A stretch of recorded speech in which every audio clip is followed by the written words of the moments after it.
Selamat malam semuanya, balik lagi di Sinema Tengah Malam. Masih bareng gue Bimo. Hari ini gue mau bahas film yang luar biasa bagus. Gue suka banget sama film ini, walaupun IMDb sama Rottennya kurang bagus. Bro, fuck lah untuk IMDb sama Rotten ya.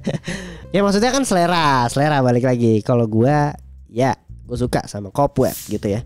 Ini produsernya itu yang produserin It sama Barbarian 2022, Barbarian dan It 2017 gitu. Gue suka banget, itu dua film yang gokil lah. It ya udah pasti orang suka. Barbarian plot twist gue suka gitu ya.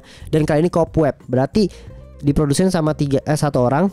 Dan tiga film ini tiga-tiganya itu bukan ngomongin setan gitu ya, lebih tepatnya monster gitu yang menurut gua merindingnya nggak kalah merinding dari setan bro.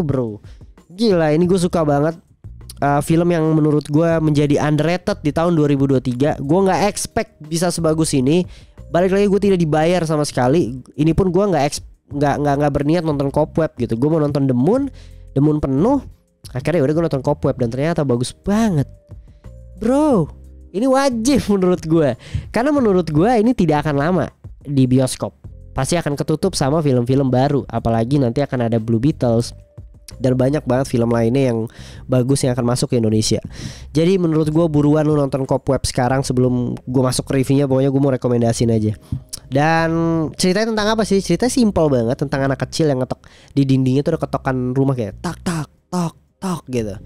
Tapi nggak tahu sebenarnya sosok apa gitu. Malah diajak komunikasi. Anaknya udah ngadu ke ibunya sama bapaknya, tapi bapaknya sama ibunya tuh tidak begitu menanggapi. Bapak ibunya tuh yang kayak menganggap anak ini halusinasi. Tapi kok tingkah bapak ibunya semakin aneh. Malah anaknya dikurung lah di basement gitu dan lain sebagainya. Sebenarnya apa sih yang ditutupin sama bapak ibunya? Itu adalah premis dari film Cobweb. Ya simple kan sebenarnya, tapi menarik menurut gue. Gue suka banget. Kenapa? Karena ya balik lagi ya, mungkin plotnya di awal sedikit dragging, sedikit lama, sedikit nyeret gitu. Walaupun konfliknya memang dibukanya cepet banget gitu. Tapi di 30 menit akhir lu bener-bener gak bisa dikasih nafas gitu. Lu bener-bener kayak wah, intensnya luar biasa bro. Lu bener-bener di oyak-oyak lah perasaan lu, yang bener-bener lu tuh sampai pengen gitu. Lu kayak gemes gitu. Lu kayak pengen gigit jari gitu. Mana jari sebelah lu yang pengen lu gigit gitu loh. Karena luar biasa emang menurut gua.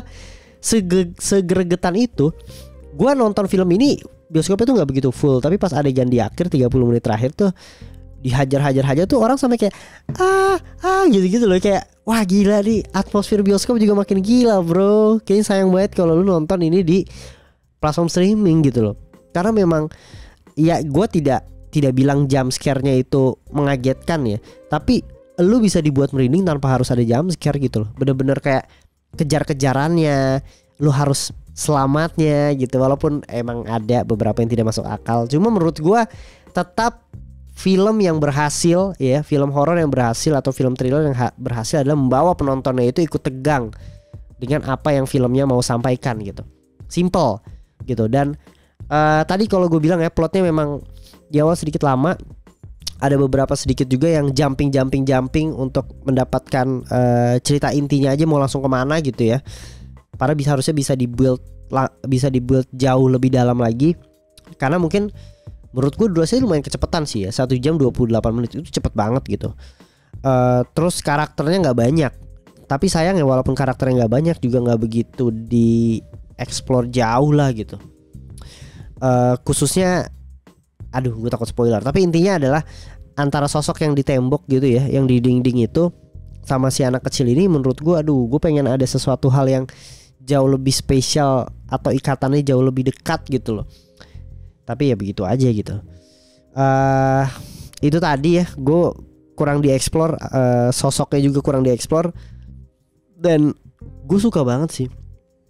Gue suka tadi karena apa? Karena adegan itunya terakhir ya, ketegangannya, intensinya ngebuat merindingnya itu dapat banget gitu. Terlepas dari ya plotnya ya tadi ya, sama karakternya. Mungkin buat elu yang bener-bener belum nonton atau pengen nonton atau ragu untuk nonton, karena memang Cobweb kan bisa gue bilang underrated gitu ya. Pemerannya juga yang gue tahu cuma yang jadi Homelander tuh, gue lupa namanya, tapi dia anak kecil juga gue baru gitu. Gurunya mungkin ada beberapa ya, gue sering lihat di beberapa film gitu. Itu doang gitu. Tapi bener-bener Wah bro gitu ya. Lu nyari horor nggak perlu setan. Terkadang lu nyari horor trailer gini aja pun juga dapat banget gitu feelnya gitu. Itu doang yang mau gue rekomendasiin, nggak banyak ya gue ngomongnya ya. Karena memang nggak banyak juga yang pengen gue ceritain karena gue takutnya spoiler. Biasanya film-film plot twist atau di endingnya lumayan twist itu susah untuk diceritakan kalau tidak spoiler. Tapi gue nggak mau lu dapet spoilernya karena gue pengen lu nonton. seriusan gue nggak bohong. Mungkin buat lu yang suka action thriller oke sih, oke banget gitu. Tapi mungkin buat lu yang kayak nonton nggak takut sama sesuatu atau apa ya, mungkin kurang kena kali ya. Gue kan orangnya takutan juga gitu. Tapi itu tadi elemen of gregetannya dapet lah. Nah buat gue skornya 8/10, 8,5/10. Buat kalian yang udah nonton atau yang belum nonton bisa nonton ya. Kalau yang belum nonton, kalau yang udah nonton langsung aja tulis di kolom komentar kira-kira kalian komennya kayak gimana, kalian reviewnya seperti apa. Karena gue juga penasaran nih, apakah kalian sama kayak gue atau kalian punya opini lain. Langsung aja tulis. Dan jangan lupa like, subscribe, dan komen-komen juga. Jadi segitu aja review dari gue. Sampai ketemu di episode berikutnya. Bye, selamat malam.